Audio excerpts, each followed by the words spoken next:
Montreal, Toronto, Melbourne, Boston, Cleveland, Portland, Philadelphia, Rochester and Phoenix. What do all of these cities, and many more, have in common?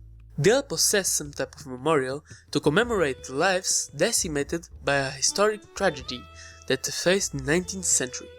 The Irish potato famine began in 1845, when a water mold called Phytophthora infestans made its way over to Ireland from North America, infecting the potato crops and causing roughly half of the year's harvest to fail. While the potato had only been introduced to Ireland less than 100 years prior, it had become one of the country's primary food sources, especially among the impoverished and during the winter season. Consequently, the failure of half of the year's crop and around 3/4 of the crop over the next 7 years had a devastating impact.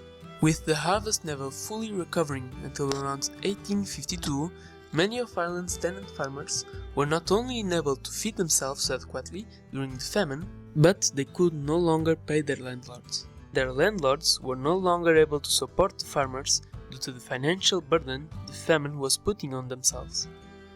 Many years later, in 1997, the British Prime Minister issued an official apology to Ireland for the way the United Kingdom's government had responded to the distress of their neighbours. What could prompt a world leader, over 100 years later, to do something so brazen? Well, back during the famine, Ireland's leaders actually requested help from Queen Victoria and the Parliament. The so-called assistance came in form of removing tariffs on grains and £2,000. More impelling action came from Khalifa Abdul Majid I, Sultan of the Ottoman Empire, who was driven by his religious and morals to aid the Irish.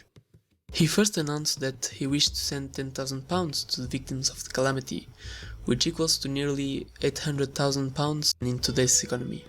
But Queen Victoria said no. Instead, she insisted that the Sultan provide only £1,000 as to not outshine her underwhelming donation. Frustrated but determined to help, Sultan Khalifa agreed to the Queen's insistence and sent the reduced amount, but also decided to secretly dispatch 5 ships of food to help lessen the numbers of deaths from starvation.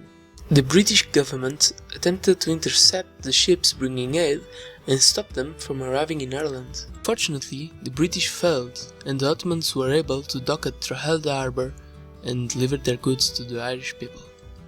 Just before the start of the crisis, Ireland's population has been approximately 8.4 million. By 1851, after the famine had ravaged the country, the population was closer to a staggering 6.6 million.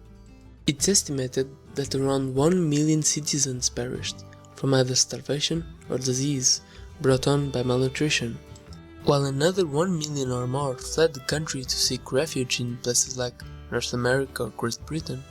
Even over 150 years after the fact, Ireland's population has still never fully recovered.